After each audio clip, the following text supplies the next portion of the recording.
আল্লাহ নবীর সাহাবী প্রশ্ন করেছেন, নবীজি, বান্দা কখন আল্লাহর নিকটবর্তী হয়ে যায়? নবীজি বলেছেন, বান্দা যখন সেজদা দেয় তখন আল্লাহর বান্দার মাঝে কোনো হিজাব থাকে না। আল্লাহ পাকের নিকটবর্তী হয়ে যায় বান্দা যখন সেজদায় পড়ে যায়। ইসলামের মূল দাওয়াতটা হলো ফিতরাত অনুযায়ী দাওয়াত দেওয়া হয়েছে, মানুষ যেন মাথা নত করে, গোলামি করে। এজন্য আল্লাহ রাব্বুল আলামিন বলেছেন যে আমি মানুষ এবং জিনকে সৃষ্টি করেছি, তার কারণটাই হলো মা খালাকতুল জিন্না ওয়াল ইনসা ইল্লা লিয়াবুদুন। মানুষ আর জিন জাতিকে সৃষ্টি করা হয়েছে ইবাদতের জন্য, গোলামির জন্য। আল্লাহ পাক বলেন, ওয়ালাকাদ বা'আসনা ফি কুল্লি উম্মাতির রাসূলা আন ইবুদুল্লাহা ওয়াজতানিবুত তাগুত। প্রত্যেক জাতির জন্য আমি রাসূল প্রেরণ করেছি, তারা মানুষকে দাওয়াত দিয়েছেন এই কথা বলে যে এক আল্লাহর গোলামি করো, তিনি ছাড়া কোনো ইলাহ নাই, আইন দাতা নাই, বিধান দাতা নাই, তার গোলামি, তার সামনে মাথা নত করে। নামাজ হচ্ছে তাওহীদের অবশ্যম্ভাবী এক বহির্প্রকাশ। তাওহীদের জন্য তাওহীদবাদী মানুষ যারা, তাদেরকে নামাজ আদায় করতেই হবে। আকীদা বিশ্বাসের দিক থেকে তাওহীদ যদি হয় পুরা দ্বীনের মূল উৎস, তাহলে আমলের দিক থেকে নামাজ হচ্ছে পুরা দ্বীনের মূল ভিত্তি। নামাজ হচ্ছে আমলের মূল ভিত্তি, এর বাস্তবায়ন ছাড়া দ্বীন পূর্ণ হয় না। নামাজ মুমিনের কেবলমাত্র একটি উত্তম আমলই নয়, বরং নামাজ হচ্ছে ঈমানের মূল ভিত্তি। যার কাছে নামাজ নাই তার কাছে কিছুই নাই। রাসূল করিম সাল্লাল্লাহু আলাইহি ওয়াসাল্লাম বলেছেন যে নামাজ যে ব্যক্তি পড়ে না, আল্লাহ পাকের সাথে তার কোনো সম্পর্ক বাকি থাকে না। কোরআনে কারীম বলছে, মুনিবিনা ইলাইহি ওয়াত্তাকুহু ওয়া আকিমুস সালাতা ওয়া লা তাকুনু মিনাল মুশরিকিন। তোমরা আল্লাহর দিকে রুজু হয়ে যাও এবং তাকে ভয় করে অন্যায় কাজ থেকে বিরত থাকো, আর নামাজ কায়েম করো, মুশরিকদের অন্তর্ভুক্ত হয়ে যেও না। নামাজ কায়েম করা, নামাজের আদেশ কোরআনে কারীমের মধ্যে আল্লাহ পাক বহু জায়গায় করেছেন। ঈমানের পর নামাজই হচ্ছে সবচেয়ে বড় জরুরি। একজন মানুষ ঈমান আনলো, ঈমান আনার সাথে সাথে তার প্রথম কাজ কি বলুন? বলেন, প্রথম কাজ কি? ফজরের নামাজের আগে একজন ইসলাম কবুল করলেন, তার প্রথম দায়িত্ব নামাজকে আদায় করে দেওয়া, ফজরের নামাজ পড়া। জোহরের আগে কেউ ঈমান আনলো, তার প্রথম দায়িত্ব জোহরের নামাজ আদায় করা। আসরের নামাজের আগে ঈমান এনেছে, তার প্রথম দায়িত্ব হলো আসরের নামাজ আদায় করা। তার মানে হলো ঈমান আনার পর একজন ঈমানদারের প্রথম দায়িত্ব হচ্ছে নামাজ। গুরুত্বপূর্ণ বিষয়, খুব ভালো করে শুনতে হবে, ইয়াদ রাখতে হবে প্রত্যেকটি মুসলমানের। এই নামাজ কি জিনিস, কেমনে আদায় করতে হবে, আদায় না করলে কি হবে, গুরুত্বপূর্ণ এই কথাগুলি প্রত্যেকের স্মরণ রাখতে হবে। কিয়ামতের দিন মানুষ যে জাহান্নামে যাবে, জাহান্নামের জন্য, জাহান্নামে যে সব কারণে যাবে তার মধ্যে বড় কারণ কালকে বলেছিলাম, দেখি মনে আছে নাকি? বড় কারণ কয়টা? কয়টা? আলহামদুলিল্লাহ মনে আছে। আল্লাহ রাব্বুল আলামিন বলেন, ইয়াতাসাআলুনা আনিল মুজরিমিন। কিয়ামতের দিন অপরাধীদেরকে জিজ্ঞেস করা হবে, মা সালাকাকুম ফি সাকার, জাহান্নামে কেন আসছো? জবাবে তারা বলবে, ক্বালু লাম নাকু মিনাল মুসাল্লিনা ওয়া লাম নাকু নুতঈমুল মিসকিন। নামাজ পড়ি নাই, আর এতিম মিসকিনদের খেতে দেই নাই, এই কারণেই জাহান্নামে এসেছি। কল নাউযুবিল্লাহ। নামাজ যারা পড়বে না জাহান্নামে যেতে হবে। কোথায় যেতে হবে? আকীদাগত দিক থেকে ঈমান হলো তাওহীদের স্বীকৃতি, আর আমলের দিক থেকে নামাজ হচ্ছে তাওহীদের বহির্প্রকাশ। আপনি মুসলমান তা প্রমাণ হবে নামাজ দিয়ে। নামাজহীন ইমানের দাবি মূল্যহীন। যার নামাজ নাই তার ইমানের দাবি করার কোনো মূল্যই নেই। অনেক এরকম কথা বলে, হুজুর আমি মানুষটা নিতান্ত খারাপ না, যাই মনে করে, গ্রামে রাস্তা বানাইছি, ব্রিজ করে দিয়েছি, কালভার্ট করেছি, এতিম মিসকিনরে তাও মাঝে মধ্যে খাবার দেই, বিধবারে কাপড় চোপড় দেই, মানুষটা আমি নিতান্ত খারাপ না, তবে এই মাঝে মধ্যে একটু নামাজ পড়ি না, তাতে কি আমার ইমান নষ্ট হয়েছে নাকি? আমি বলি ভাই ইমানই তো নাই, নষ্ট হবে কি? ইমান থাকলে না নষ্ট হবে? ইমান নাই। সুতরাং একজন মুসলমান যদি নামাজ না পড়ে নিজেকে মুসলমান বলে দাবি করার কোন হক তার না, দাবি করার অধিকার না। নামাজ হচ্ছে জিন্দিগি, নামাজটাই মূলত জিন্দিগি। নামাজটা কি? জিন্দিগি। আল্লাহ রাব্বুল আলামিন শিখাচ্ছেন, কুল ইন্না সালাতি ওয়া নুসুকি ওয়া মাহইয়ায়া ওয়া মামাতি লিল্লাহি রাব্বিল আলামিন। মুহাব্বতের সাথে সবাই পড়েন, কুল ইন্না সালাতি ওয়া নুসুকি ওয়া মাহইয়ায়া ওয়া মামাতি লিল্লাহি রাব্বিল আলামিন। বলো আমার নামাজ, বলো আমার নামাজ, আমার কোরবানি, আমার হায়াত, আমার মত সবকিছুই আল্লাহ রব্বুল আলামিনের জন্য নিবেদিত। আমার বেঁচে থাকা, আমার মরে যাওয়া সব আল্লাহর জন্য। সে আল্লাহ রব্বুল আলামিন, তার জন্য সবকিছু নিবেদিত করতে হবে। আল্লাহ পাকের গোলাম আমাদের বানিয়েছেন, আল্লাহ আমাদের গোলামি করা লাগবে। আর গোলামির নমুনা যাকাত দিয়া, হজ দিয়া, দান দিয়া, সদকা দিয়া, কোন জিনিস দিয়ে নামাজের মতো গোলামির উৎকৃষ্ট প্রমাণ বা নমুনা আর কিছুতে নাই। আমি যে গোলাম তার উৎকৃষ্ট প্রমাণ হচ্ছে নামাজ। নামাজেই একটা মানুষ গোলামির অনুভূতিতে তাকে নিয়ে যায়। বাদশাহ হোক, মন্ত্রী হোক, পীর হোক, মওলানা হোক, মুহাদ্দিস হোক, বড় লোক হোক, গরিব হোক, পুরুষ হোক, নারী হোক, যাই হোক, নামাজে দাঁড়াইলো, একেবারে কান্ডারে ধরিয়া, কানের কাছে হাত দিয়া, হাত দুটো বাঁধিয়া, মাথা নিচের দিকে দিয়ে দাঁড়ায় গেল। কিসের মতো? আসামির মতো, গোলামের মতো। সুবহানাল্লাহ। এদিক ওদিক তাকাইতে পারবা না, চোখটা থাকবে সেজদা যেখানে দিবা সেখানে। তাকানো নিষেধ, সেজদার দিকে তাকাও। এরপরে যখন রুকুতে গেলেন, গোলামির নমুনা হয়ে গেল। গোলামের এরকম মাথা নিচু করে থাকতে হয় প্রভুর সামনে। গেলেন রাজা, বাদশা, বড় লোক, সব অহংকার চূর্ণ হয়ে গেল। নাক আর কপাল দিয়া আমার মাবুদের দরবারে মাথাটা লাগাই দিলাম জমিনের উপরে। সুবহানাল্লাহ।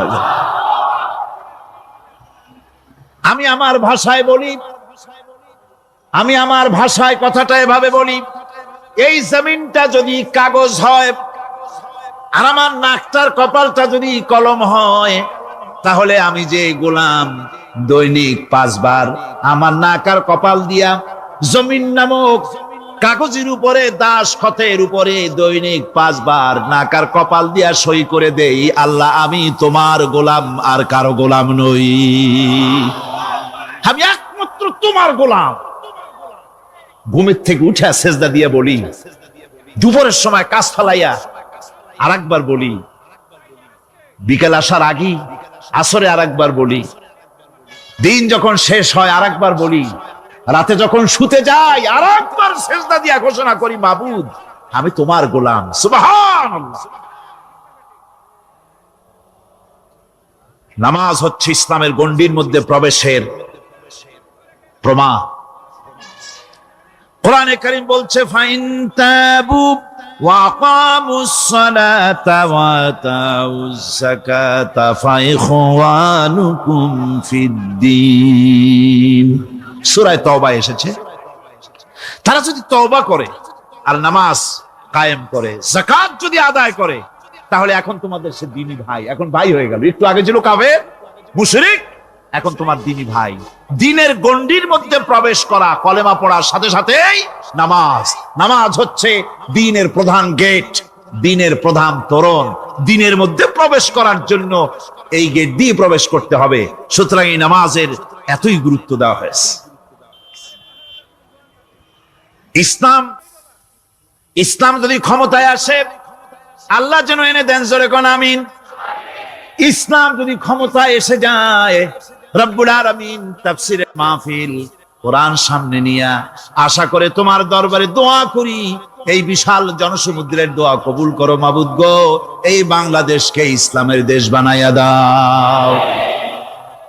দেশটা যদি ইসলামের হয়ে যায়, আইন যদি আল্লাহর হয়, শাসন যদি সৎ লোকেরা করে, রব্বুল আলামিন কোরআন শরীফে বলেন, তাহলে তারা 4টা কাজ করবে। আল্লাযীনা মাক্কান্নাহুম ফিল আরদ আকামুস সালাতা ওয়া আতাউজ যাকাত ওয়া আমারু বিল মা'রুফি ওয়া নাহাউ আনিল মুনকার। মুমিনেরা ক্ষমতায় এসে প্রথম যে কাজটা করবে, প্রথমে ক্ষমতা এসেই নামাজ বাধ্যতামূলক করবে। প্রথম কি? ওয়াজ নসিহতে অনুরোধ করা হবে না, বাবাজিরা আল্লাহর রাস্তায় নামাজটা পড়ে না। রেডিও এবং টেলিভিশনের মাধ্যমে রাষ্ট্রপ্রধান অর্ডার করে দিবেন, যারা আকেল বালিগ সকলের জন্য নামাজ বাধ্যতামূলক, নামাজ পড়তেই হবে। এটা অর্ডার। বেলা যখন 1টা বেজে যাবে, বেলা যখন 1টা বাজবে, সমস্ত মসজিদে আজান শুরু হয়ে যাবে। আজানের সাথে সাথে অফিস, আদালত, কল কারখানা, ক্ষেত খামার, শিক্ষাঙ্গন সব ডেডলক হয়ে যাবে। আধা ঘন্টার জন্য বন্ধ হয়ে যাবে। যারা মুসলমান অফিসে, কলেজে, ইউনিভার্সিটিতে, সর্বত্র তারা নামাজের জন্য প্রস্তুতি নেবেন। আধা ঘন্টার ভিতরে নামাজ আর খানা সেরে আবার কলেজ চলবে, বিশ্ববিদ্যালয় চলবে, কল চলবে, কারখানা চলবে, ক্যান্টনমেন্ট চলবে, সেক্রেটারিয়েট চলবে, সব আপন গতিতে চলতে থাকবে। আল্লাহর রহমত, বরকত আকাশ ফেরে নাজিল হয়ে যাবে। সুতরাং নামাজ বাধ্যতামূলক করে দেওয়া হলো। নামাজ বাধ্যতামূলক, সকলকে নামাজ পড়তে হবে। নামাজ হচ্ছে অপকর্মের প্রতিবন্ধক। নামাজ পড়লে অন্যায় কাজ থেকে বাঁচার পর, অন্যায় থেকে বাঁচাই কিসে? নামাজ। আল্লাহ রাব্বুল আলামিন বলেন, উতলু মা উহিয়া ইলাইকা মিনাল কিতাবি ওয়া আকিমিস সালাম ইন্নাস সালাতা তানহা আনিল ফাহশাই ওয়াল মুনকার। হে নবী, এই কিতাব তেলাওয়াত করো, যা তোমার প্রতি অবতীর্ণ করা হয়েছে, এই কিতাব তেলাওয়াত করো আর নামাজকে প্রতিষ্ঠা করো। নিঃসন্দেহে নামাজ মানুষকে পাপাচার থেকে বাঁচায়া দেয়। অশ্লীলতা, পাপাচার থেকে মানুষকে বাঁচায় কে? জোরে চিল্লায় কোন কে? নামাজ। এই নামাজ মানুষকে অন্যায় কাজ থেকে বাঁচায় দেয়। নামাজ যে মানুষকে অন্যায় কাজ থেকে বাঁচায়, কেমনে বাঁচায়? আমরা যে নামাজ পড়ি, এই নামাজে তো আমাদেরকে অন্যায় কাজ থেকে বাঁচাইতে পারে না। নামাজি বহুত মানুষ আছে অন্যায় করে, করে কিনা? কোন না করে না? করে। নামাজি অথচ অন্যায় করে। আর আল্লাহ বলছেন নামাজিকে, নামাজ তাকে অশ্লীলতা থেকে ফিরায়। তাহলে কথা কারটা ঠিক? আল্লাহটা। জোরে বলেন, কারটা ঠিক? অবশ্যই আমার আল্লাহর কথা হক। আমি ভুল করতেছি, আমি যেন কোথাও ভুল করতেছি, সামথিং ইজ রং, কোথাও যেন আমরা ভুল করে বসতেছি, সেই ভুলটা কি আমরা আবিষ্কার করতে চেষ্টা করবো ইনশাআল্লাহ। প্রথম যে কথাটা সেটা হচ্ছে যে আমরা যা নামাজে পড়ি আমরা তা বুঝি না। কথা ঠিক কিনা? আমি যদি এখন প্রশ্ন করি সামি আল্লাহু লিমান হামিদা অর্থ কি, কোন ফার্স্ট ডিভিশনে কয়েকটা লেটার নিয়ে ফেল করবেন, এরকম লোক আছেন না নাই? সুবহান রাব্বিয়াল আলা অর্থ কি জানি না, সুবহান রাব্বিয়াল আযীমের অর্থ কি জানি না, দোয়া কুনুত অর্থ কি জানি না, তাশাহুদ অর্থ কি জানি না, সূরা ফাতিহার অর্থ কি জানি না। এমন কি উযুর মধ্যে কয়টা ফরজ তাও অনেকে জানে না। উযু জানে না, নামাজ জানে না, তাকেই নামাজ কেমনে ফিরাবে অন্যায় কাজ থেকে। কথা বুঝতে পেরেছেন? নামাজে আল্লাহু আকবার বললাম, এরপরে সানা পড়লাম, তারপরে সূরা ফাতিহা পড়লাম। সূরা ফাতিহার ভিতরে যে সমস্ত কথাগুলি বললাম সেই কথাগুলি বুঝি না, কি বলেছি তাও জানি না। এরপরে সুবহান রাব্বিয়াল আলা বলেছি, সুবহান রাব্বিয়াল আযীম বলেছি, সামি আল্লাহু লিমান হামিদা বলেছি, অর্থ কি জানি না। আল্লাহ তা শুনতে পান, যে ব্যক্তি আল্লাহর প্রশংসা করেন তিনি তা শুনতে পান। নামাজের মধ্যে আইডিয়া দেওয়া হচ্ছে, তুমি যে আল্লাহর জন্য নামাজ পড়তেছো, প্রশংসা করতেছো, এটা এমন নয় যে আল্লাহ পাক দেখছেন না বা শুনতেছেন না। তুমি যা বলতেছো, প্রশংসা করতেছো, আল্লাহ পাক তা শুনতে পাচ্ছেন। সামি আল্লাহু লিমান হামিদা, সুবহান রাব্বিয়াল আলা। আমি মহান সর্বশ্রেষ্ঠ আল্লাহ রাব্বুল আলামিনের পবিত্রতা ঘোষণা করছি, আমি তার প্রশংসা করছি। সূরা ফাতিহার কি আমরা বলি আপনারা ব্যাখ্যা দেখে বুঝে নিয়েন, সেগুলি আমি এখানে বলে বাকি কথা সব শেষ করতে পারবো না। নামাজে কি পড়েন সেটা যদি জানতেন, অবশ্যই আল্লাহ রাব্বুল আলামিনের কথা কার্যকরী হয়ে যেত। ইন্নাস সালাতা তানহা আনিল ফাহশাই ওয়াল মুনকার। নামাজ মানুষকে পাপের কাজ, অশ্লীলতা থেকে ফিরাতে পারে। আল্লাহ ইন্না বসায়ছেন, নিশ্চয়ই, বেশক, অবশ্যই নামাজ পাপ থেকে ফিরাবে। কিন্তু কেমনে ফিরাবে নামাজ তো বুঝি না। সঠিকভাবে নামাজ পড়ার পরও যদি কোনো মানুষের সঠিকভাবে, ভালো করে শোনেন, সঠিকভাবে নামাজ পড়ার পরেও যদি কোনো মানুষ পাপের থেকে না ফেরে, তাহলে বুঝতে হবে একথা, পানি আর সাবান দিয়া কাপড় ধুলে কাপড়ের ময়লা যাবে, কিন্তু পানি আর সাবান দিয়া কয়লা জনমের মতো ধুইলেও কয়লার ময়লা যাবে না। কথা বুঝে আসছে? এর থেকে আর উত্তম দৃষ্টান্ত আমার কাছে নাই। নামাজ পড়ার পরেও যদি চরিত্র ভালো না হয়, বুঝতে হবে নামাজ হচ্ছে না, কাঙ্ক্ষিত মানের নামাজ আদায় হচ্ছে না। আল্লাহর নবী বলেছেন, যার নামাজ পাপ কাজ হতে ফিরাতে পারলো না, তার নামাজ নামাজি নয়। আবার শুনুন, রাসূল বলছেন, যার নামাজ তাকে পাপের কাছ থেকে ফিরাতে পারলো না, তার নামাজ নামাজ নয়, ওটি নামাজ হয় নাই, যার জন্য তার পাপ থেকে তারে ফিরাইতে পারছে না। আর কিয়ামতের দিন বেনামাজিরা সবচাইতে বেশি অপমানিত হবে। সবচাইতে বেশি অপমানিত হবে কারা? বেনামাজিরা। কিভাবে? ইয়াউমা ইউকশাফু আন সাকিন ওয়া ইউদআউনা ইলাস সুজুদি ফালা ইস্তাতিউন। সেদিন কঠিন সময়, আল্লাহ রাব্বুল আলামিন লোকদেরকে সিজদা করার জন্য বলবেন, কিন্তু যারা বেনামাজি ছিল দুনিয়ায়, তারা সিজদা দিতে পারবে না। বলেন নাউযুবিল্লাহ। অবস্থাটা কি হবে? খাশিআতান আবসারুহুম তারহাকুহুম যিল্লাহ। তাদের দৃষ্টি নিচু হবে, লাঞ্ছনা এবং অপমান তাদের উপরে চেপে বসবে, সিজদা দিতে পারবে না। আল্লাহ আমাদেরকে ক্ষমা করুন। কিয়ামতের দিন হযরত আদম আলাইহিস সালাম থেকে শুরু করে পৃথিবীর সমস্ত মানুষের সামনে আল্লাহ রাব্বুল আলামিন সিজদা করার জন্য অর্ডার করবেন।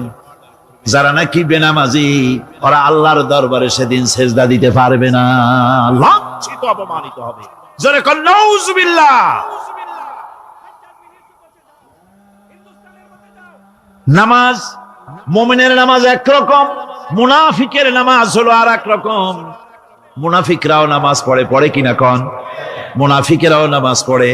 মুনাফিকেরা যখন নামাজ পড়তে যায়, আল্লাহ রাব্বুল আলামিন বলতেছেন, ওয়া ইযা কামু ইলাস সালাতি কামু কুসালা। মুনাফিকরা যখন নামাজ পড়তে দাঁড়ায়, নামাজে আসে ঠিক তারা, কিন্তু নামাজের জন্য দাঁড়ায় খুব শৈথিল্য ভারে, শৈথিল্য ভাবে দাঁড়ায়, কাহিলি, সুস্তি, এ জায়গা চুলকায়, পায়জামা ধরে টান দেয়, টুপিটা ঘুরে আয়, এদিক ওদিক তাকায়। মুনাফিকের নামাজ দেখলেই ঠিক পাওয়া যায় যে বেটা মুনাফিক। এইভাবে সে দাঁড়ায়। তার নামাজটা কি জন্য? ইউরাউনান নাস ওয়া লা ইয়াযকুরুনাল্লাহা ইল্লা কালিলা। তাদের নামাজ হচ্ছে মানুষকে দেখাবার নামাজ। নাউযুবিল্লাহ। দুনিয়া যদি কল্যাণ চাই, আখিরাতেও যদি কল্যাণ চাই, তাহলে এর জন্য কি করতে হবে? কি করতে হবে? আমার কথা নয়, আল্লাহ রাব্বুল আলামিনের কথা শুনুন। রব্বুল আলামিন বলেন, ক্বাদ আফলাহাল মুমিনুন আল্লাযীনা হুম ফি সালাতিহিম খাশিউন ওয়াল্লাযীনা হুম লিয-যাকাতি ফাঈলুন ওয়াল্লাযীনা হুম লিফুরুজিহিম হাফিজুন। নিশ্চিতভাবে সেই সব মুমিন কল্যাণ লাভ করবে, নিশ্চিতভাবে। তারা হচ্ছে ওই সব লোক যারা নিজেদের নামাজ ভীতি মিশ্রিত বিনয় ভাবে, ভীতি মিশ্রিত অবস্থায় বিনয়ের সাথে যারা নামাজ আদায় করে, যারা বেহুদা কাজ থেকে বিরত থাকে, যারা যাকাতের পন্থায় কর্মতৎপর হয়, আর যারা নিজের লজ্জাস্থানকে হেফাজত করে। এরপরে আল্লাহ পাক বলেন, ওয়াল্লাযীনা হুম লিআমানাতিহিম ওয়া আহদিহিম রাউন ওয়াল্লাযীনা আলা সালাওয়াতিহিম ইউহাফিজুন ওয়াল্লাযীনা আলা সালাতিহিম হাফিজুন। আর যারা তাদের আমানতকে পূর্ণ করে, আমানত এবং তাদের ওয়াদা চুক্তি পূর্ণ করে, এবং যারা নিজেদের নামাজ সমূহকে পূর্ণভাবে হক আদায় করে নামাজ পড়ে, নামাজের যারা হেফাজত করে, এরা কারা? এরা হচ্ছে উলাইকা হুমুল ওয়ারিসুন আল্লাযীনা ইয়ারিসুনাল ফিরদাউসা হুম ফিহা খালিদুন। এরা হচ্ছে সেই সব লোক, এরা উত্তরাধিকার হচ্ছে জান্নাতের উত্তরাধিকার, জান্নাতুল ফিরদাউসে আল্লাহ রাব্বুল আলামিন এই গুণ বিশিষ্ট লোকদের জন্য জায়গা করে দিবেন। জোরে কোন সুবহানাল্লাহ। নামাজকে পড়তে বলা হয়নি, কোরআন শরীফে বলা হয়েছে নামাজ কায়েম করো। কি বলা হয়েছে কন্ত দেখি? নামাজ কায়েম করো, নামাজ পড়ো। এই কথা কিন্তু কোরআন শরীফে কোন জায়গায় আছে নাকি? এখন কায়েম করা কারে বলে? একটা গুরুত্বপূর্ণ আরেকটি বিষয়। নামাজ কায়েম করতে বলা হয়েছে। কায়েম কি? কায়েমটা হচ্ছে দৃষ্টান্ত স্বরূপ বলা যায় যে জিনিসটা সমাজে প্রতিষ্ঠিত আছে ওইটারে বলে কায়েম হওয়া, আর যেটা প্রতিষ্ঠিত নাই ওটা কায়েম নাই। কায়েম মানে হলো প্রতিষ্ঠিত থাকা। যেমন আমাদের দেশে, আমাদের সমাজে নারী পুরুষ শিশু বৃদ্ধ সকলেই কাপড় পরা, শাড়ি পরা, লুঙ্গি পরা, এই কাপড় পরাটা কায়েম আছে, প্রতিষ্ঠিত আছে না নাই? সমাজের ভিতরে কাপড় প্রতিষ্ঠিত আছে, সেই জন্য এই উলঙ্গ মানুষ পাওয়া যায় না। অনুরূপ ভাবে নামাজ যদি প্রতিষ্ঠিত হতো সমাজের ভিতরে, তাহলে বেনামাজি খুঁজে পাওয়া যেত না। চাকরি করতে গেলে সেখানে নামাজ মানদণ্ড হয়ে যেত, নামাজ পড়ে কিনা তা দেখে নেওয়া হতো। বেনামাজি লোক পাওয়াই যেত না যদি প্রতিষ্ঠিত থাকতো। এই জন্য আল্লাহ পাক বলেছেন নামাজকে কায়েম করতে হবে। নামাজ হবে সব ভালো কাজের মানদণ্ড। সমস্ত ভালো কাজের মানদণ্ড কি? নামাজ। নামাজ আমাদেরকে বড় রকমের শিক্ষা দেয়। কি শিক্ষা দেয়? নামাজ আমাদের শিখায় ঐক্য আর ভ্রাতৃত্ব, ভ্রাতৃত্বের আর ঐক্যের শিক্ষা দেয়। এক নেতার আনুগত্য করা শিখায়। জামাত যত বড় হোক, ইমাম হবে কয়জন? যারা ক্ষমতায় যাবে, আপনি রাষ্ট্রের ইমাম যারে বানাবেন, সেই রাষ্ট্রীয় ইমাম যদি জনগণের ইচ্ছার বিরুদ্ধে যদি চলে, একবার লোকমান দেন, দুইবার লোকমান দেন, তিনবার দেন, তারপরেও যদি না নামে, ঘর ধরে নামেন। নামাজ আপনাকে নেতা নির্বাচন, নেতাকে প্রতিষ্ঠিত রাখা, নেতার আনুগত্য আপনাকে শেখায়। নামাজ লাইন সোজা করে দাঁড়াতে হবে। লাইন যদি বাঁকা করেন, আপনার কলজেটা ওরকম বাঁকা হয়ে যাবে। নাউযুবিল্লাহ। নামাজের কাতারে যার কারণে নামাজের কাতার বাঁকা হবে, পুরা কাতারের জন্য আল্লাহর কাছে ওই লোকটা দায়ী হয়ে যাবে। নামাজ শৃঙ্খলা শিখায়। সুবহানাল্লাহ কইতে ইচ্ছা করে না? নামাজ শৃঙ্খলা শিখায়, শৃঙ্খলা বোধ শিখায়। সোজা হয়ে দাঁড়াও। তারপরে ঐক্য এবং মহব্বত শিখায়। নামাজের ভিতরে যখন দাঁড়ায় গেলেন, আমির দাঁড়ালো, ফকির দাঁড়ালো, মন্ত্রী দাঁড়ালো, তার ড্রাইভারও দাঁড়ায় গেল, একই কাতারে দাঁড়ায় গেছে। নামাজ পড়তে গিয়ে ড্রাইভারের পাও গিয়ে লেগেছে মন্ত্রীর গায়ে। নামাজ শেষ হওয়ার পর মন্ত্রীর বাবার ক্ষমতা নাই এ কথা বলার যে বেটা ড্রাইভার সলিমুদ্দিন, তোর পাও লেগেছে আমার পায়ে, তোর চাকরি শুদ্ধা দোজকে পাঠায় দেব। পারবে বলতে? পারবে না। মিয়া মন্ত্রী সাহেব, এটা তোমার সেক্রেটারিয়েট না, এটা আল্লাহর ঘর। এটা কার ঘর? وَلَقَدْ خَلَقْنَا الْإِنسَانَ وَنَعْلَمُ مَا تُوَسْوِسُ بِهِ نَفْسُهُ وَنَحْنُ أَقْرَبُ إِلَيْهِ مِنْ حَبْلِ الْوَرِيدِ। মানুষ সৃষ্টি করেছি আমি, তার অন্তঃকরণে কি চিন্তা হয়, কি কল্পনা হয় তাও জানি আমি। আর আমি আমার বান্দার যেই সাহারাগের উপরে মাথাটা খাড়া আছে, এই রোগের চাইতেও আমি বান্দার বেশি নিকটে। আল্লাহ পাক গোপন রাখেন নাই, বলে দিছেন আমি কিন্তু এখানে আছি। সুবহানাল্লাহ। আচ্ছা বলেন তো আল্লাহ কোথায় আছেন? এটি একটি মুশকিলের প্রশ্ন।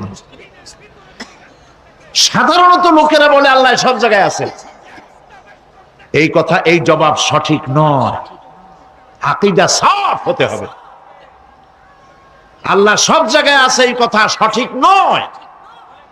যদি আল্লাহ সব জায়গায় থাকেন তাহলে দুনিয়ার সব জায়গা ভালো না, কিছু কিছু খারাপ আছে।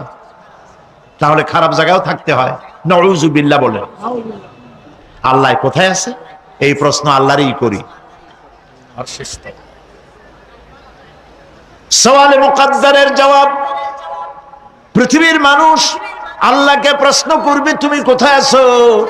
রব্বুল আলামিন প্রশ্ন করার আগে জবাব দিয়ে দিয়েছেন, আর রাহমানু আলাল আরশি ইস্তাওয়া। আল্লাহ পাক আরশে আজিমে আছেন। কোথায় আছেন বলে? এক আঙ্গুল আকাশের দিকে উঁচু করে বলেন আল্লাহ কোথায় আছেন? আরশে আজিমে আছেন। সুবহানাল্লাহ। তবে আরশে আজিমে আছেন যে অবস্থা এমন নয় যে তিনি সাংঘাতিক রকমের কুয়াশার কারণে বাংলাদেশে কি হইতেছে তা দেখতে পান না। সে আল্লাহ রাব্বুল আলামিন সব কথা পরিষ্কার করে বলেছেন আমি তোমার ঘাড়ের কাছে। তার মানে আল্লাহর ইলম, তার নজর, তার সামা এবং তার বসর, তার দেখা, তার শোনা, তার ইলম সবটা আমাকে ঘিরে আছে, আমি তার বাইরে নাই। আল্লাহ মানুষকে সতর্ক করতেছেন,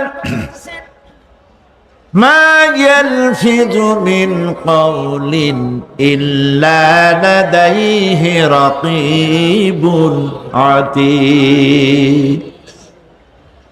মানুষ এমন কোন কথা বলে না যা আমার ফেরেশতারা রেকর্ড করে না রাখে। যা করো তাও লেখা হয়, যা বলো তাও লেখা হয়ে যায়।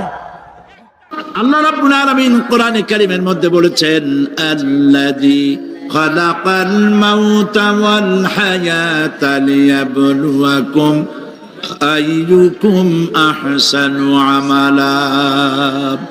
আমি পরীক্ষার জন্য এই জীবন দিয়েছি তোমাদেরকে, পরীক্ষা হবে।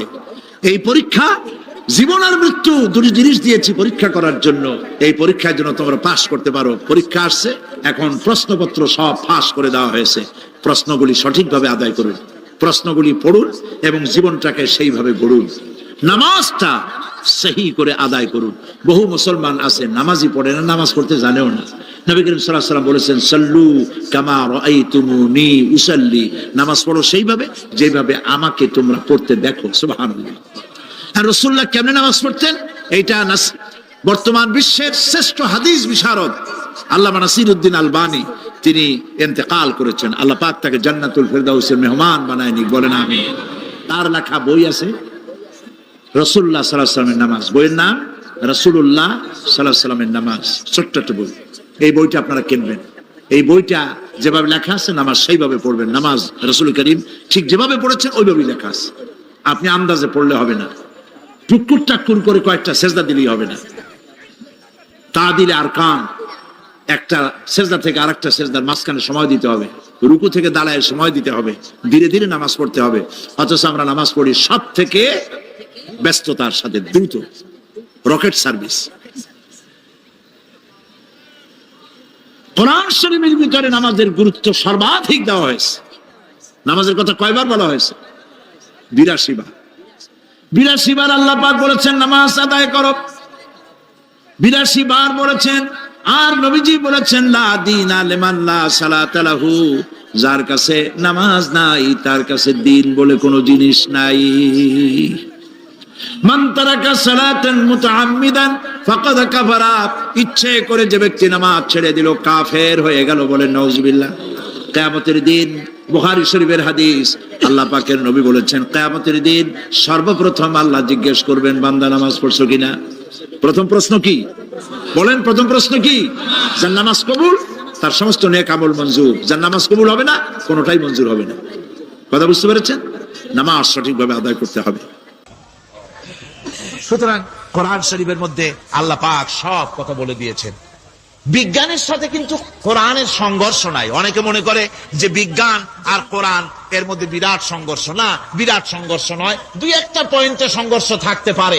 অধিকাংশ ব্যাপারই বিজ্ঞান, আমি মনে করি বিজ্ঞানের আবিষ্কার যত বাড়বে কোরআন বোঝা মানুষের জন্য তত সহজ হবে। এটা আমার ধারণা, এটা আমার ধারণা। বিজ্ঞানের সাথে দুই একটা পয়েন্টের উপরে সংঘর্ষ আছে, যেমন চন্দ্র এবং সূর্য সম্পর্কে, সৌরজগৎ সম্পর্কে Copernicus, Kepler, Galileo, Newton, Einstein মহাশূন্য সম্পর্কে যে সব বক্তব্য রেখেছেন, সেসব বক্তব্যের সাথে কোরআন শরীফের কিছুটা বৈপরীত্য রয়েছে। যেমন কেউ বলেছেন সূর্য ঘোরে, পৃথিবী স্থির, কেউ বলে সূর্যের চতুর্দিকে পৃথিবী ঘোরে, কেউ কয় চন্দ্র ঘোরে, কেউ কয় আমরা কি আর বসে থাকি, আমরাও ঘুরি। কিন্তু আসলে ঘোরেটাকে কে ঘোরে, এ ফয়সালা কে দেবে? কে দিবে বলুন তো? হ্যাঁ, ঠিক বলেছেন, আল্লাহই দিবেন। কারণ এগুলি সৃষ্টি করেছেন কে? এবার শুনুন, এই বিতর্কের মীমাংসা আল্লাহ পাক করছেন কোরআনে কারিমে বহু আগে। গ্যালিলিও, কেপলার, কোপারনিকাস এদের বলার অনেক আগে বিশ্বনবী জনাবে মুহাম্মদ রাসূলুল্লাহ সাল্লাল্লাহু আলাইহি ওয়াসাল্লাম তিনি বলে দিয়েছেন, আল্লাহর কথা তিনি বলেছেন, লাশ-শামসু ইয়ামবাগি লাহা আন তুদরিকাল কামারা ওয়ালাল লাইলু সাবিকুন নাহার ওয়া কুল্লুন ফি ফালাকিন ইয়াসবাহুন। প্রবল জ্ঞানী হইবে যাহারা, আপন মনেতে বুঝিবে তাহারা, রাত্রি পারে না আগে যাইবার দিনের স্থান করি অধিকার, চন্দ্র বাঁধে না সূর্যের গায়েতে, সূর্য পারে না চন্দ্রকে ধরিতে, যার যে স্থান বহাল রাখিয়া ভ্রমণ করিছে খোদাকে ডরিয়া। আল্লাহ রাব্বুল আলামিনকে ভয় করে সব ঘুরছে, চাঁদও ঘোরে, সূর্য ঘোরে, মঙ্গল ঘোরে, ইউরেনাস ঘোরে, বৃহস্পতি ঘোরে, পৃথিবীও ঘোরে, সব ঘুরছে তো ঘুরছেই, বন বন করে ঘুরছে একটা নির্দিষ্ট কক্ষপথে, আপন আপন কক্ষপথে ঘুরছে, যার ফলে অ্যাক্সিডেন্ট হয় না। সুবহানাল্লাহ, জোরে বলেন সুবহানাল্লাহ। নির্ধারিত কক্ষে ঘুরছে, নির্ধারিত কক্ষে ঘুরছে। এর কক্ষগুলি আল্লাহ পাক ঠিক করে দিয়েছেন, সেই কক্ষে ঘুরতেছে, একে অপরের পথ অতিক্রম করতেছে না। আবার ওই মহাশূন্যের ভেতরে রয়েছে black hole. Black hole, black hole কি? ব্ল্যাক হোল হচ্ছে একটা বিরাট অন্ধকার গহ্বর, একটা মৃত্যুকূপ। এত বড় বিরাট ব্ল্যাক হোল মহাশূন্যে আছে, বিজ্ঞানীরা হয়রান হয়ে গেছে। তার এত বড় শক্তি, সে শুধু তারা খায় না, কোন তারকা ঘুরতে ঘুরতে যদি তার কাছে এসে যায় তারাকে খেয়ে ফেলে। কোন আলো যদি কাছে আসে, আলো শুষে নিতে নিতে আলো যার থেকে এসেছে সেটাকেও শেষ করে ফেলে। এ ধরনের একটা দারুণ আকর্ষণী শক্তি তার মধ্যে আল্লাহ সৃষ্টি করেছেন। একটা ব্ল্যাক হোল আছে মহাশূন্যের ভিতরে। সূর্য, চন্দ্র, গ্রহ, নক্ষত্র, যে সূর্য পৃথিবীর চাইতে 13 লক্ষ গুণ বড়, এমন 2 কোটি সূর্য খাইয়া হজম করতে পারে এত বড় ব্ল্যাক হোল আল্লাহ তৈরি করে রেখেছেন মহাশূন্যের উপরে। রয়েছে মিল্কি ওয়ে, রয়েছে গ্যালাক্সি অন্তত 10,000 কোটি 10 সহস্র কোটি তারকা দিয়ে সমৃদ্ধ গ্যালাক্সি মিল্কি ওয়ে, যেটা অন্ধকার রাত্রে তারকা সজ্জিত রাতে উত্তর দক্ষিণ দিকে টানা একটা পথের মতো দেখা যায়। এটা হচ্ছে গ্যালাক্সি, এইটাকে বলা হয় মিল্কি ওয়ে, এটা হচ্ছে ছায়াপথ। অসংখ্য তারকা এর মধ্যে রয়েছে। কত বড় বড় তারকা, অনেক দূরে, তাই আমরা দেখি বিন্দু বিন্দু। আসলে কি বিন্দু না, কত বড় জানেন? বিজ্ঞানীরা বলেছেন দৈত্যের মতো বিরাট বিরাট তারকা আছে, যে সূর্য পৃথিবীর চাইতে 13 লক্ষ গুণ বড়। এরকমের সূর্য অন্তত 3 কোটি সূর্য খাইয়া হজম করতে পারে, এরকম অসংখ্য তারকা মিল্কি ওয়ের ভিতরে আল্লাহ সৃষ্টি করেছেন। সুবহানাল্লাহ বিহামদিহি, সুবহানাল্লাহ। আর মানুষ লাফায়, 4 আঙ্গুল মানুষ খালি লাফ দেয় মোষ কতগুলো রাখিয়া। কোন আনন্দে লাফা, কি শক্তি তোমার! মহাশূন্যের তুলনায় এই পৃথিবীর অবস্থান কি জানেন? এই জন্য যত বেশি পড়াশোনা করবেন মাথা নত হয়ে যাবে। 1997 সনের বাজেট বক্তৃতা যখন আমি করতেছিলাম, ডক্টর কুদরতে খোদা, নাম রাখছে কুদরতে খোদা, আসলে গজবে খোদা। এই লোকটি নাস্তিক, ইসলামের চূড়ান্ত দুশমন। তার প্রণীত শিক্ষা ব্যবস্থার যখন সমালোচনা করছিলাম, ট্রেজারি বেঞ্চ থেকে আমাকে বলা হলো রাজাকার।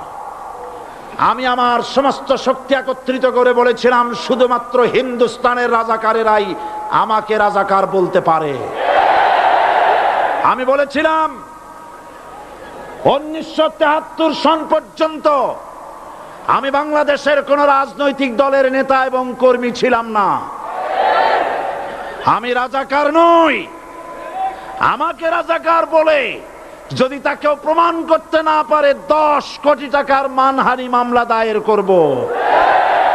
আমার এই বক্তব্য সারা দুনিয়া শুনেছে। পার্লামেন্টে আমার এই বক্তব্য রেকর্ড হয়ে আছে। সেদিন 3 শতাধিক পার্লামেন্ট মেম্বারের কেউ আমার চ্যালেঞ্জ গ্রহণ করেন নাই। যে কোনো ব্যক্তি পার্লামেন্টে গিয়ে আমার বক্তৃতা দেখে আসতে পারেন। এরপরে 1997 সনের 7ই অক্টোবর দৈনিক জনকণ্ঠ পত্রিকা যখন আমার বিরুদ্ধে লিখলো, সেই পত্রিকায় সাইদির ওপেন চ্যালেঞ্জ 8ম পাতা, 1997 7ই অক্টোবর, এত বড় 2 কলামে হেডিং। সেখানে আমি বলেছি, বাংলাদেশের সকল সাংবাদিক, গোয়েন্দা বিভাগ, বাংলাদেশের সকল বুদ্ধিজীবীকে আমি আমার পিরোজপুরে আমন্ত্রণ করছি। আমার উপস্থিতিতে যদি কেউ প্রমাণ করতে পারে বাংলাদেশের স্বাধীনতা যুদ্ধের বিরুদ্ধে আমার কোনো ভূমিকা ছিল, সজ্ঞানে স্বেচ্ছায় জাতীয় সংসদের সদস্য পদ থেকে পদত্যাগ করব। 3 বছর পার হয়ে গেছে, আজ পর্যন্ত কেউ এই চ্যালেঞ্জের মোকাবেলা করে নাই। সুতরাং আমাকে যারা রাজাকার বলবে তারা পিতৃ পরিচয়হীন অবৈধ সন্তান। 1971 সনের, শোনো মুসলমানেরা, 1971 সনের কোন কাদা সাইদির গায়ে লাগে নাই। আমাকে রাজাকার বলে জনগণ থেকে বিচ্ছিন্ন করবা, জনগণ থেকে আমারে বিচ্ছিন্ন করা যাবে না। কারণ এই জনগণ আমার জন্য আসে না, এই জনগণ আসে আল্লাহর কোরআনের জন্য।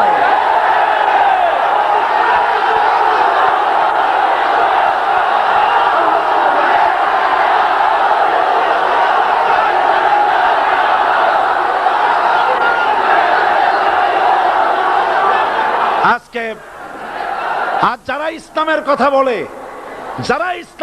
বলে, তারাই রাজাকার, তারাই মৌলবাদী। মৌলবাদী বললে আমরা অসন্তুষ্ট হই না, কারণ মৌলবাদী শব্দটা আসছে মূল থেকে। মৌল শব্দ এসেছে মূল থেকে। মূলবাদী তার মানে যারা মূলে আছে। মূল হলো কোরআন, মূল হলো হাদিস, মূল হলেন আল্লাহ, মূল হলেন আল্লাহ রসুল। আমরা আছি মূলে। এখন বলেন তো মূলের শক্তি বেশি না আগার শক্তি বেশি? আমাদের যারা মৌলবাদী বলে ওরা হলো আগাবাদী। মূলে আছে কত কোটি? 12 কোটি। মূলে আছে কত কোটি? আর আমাদের যারা মৌলবাদী বলে ওই থাকো গাছের আগায়, আমরা মূলে। লাভালাভি বেশি করবা না, 12 কোটিতে গাছের গোড়া আসতে নানা দেবে, মামু বাড়ি দিল্লি গিয়ে পড়বা, বাংলার জমিনে জায়গা হবে না।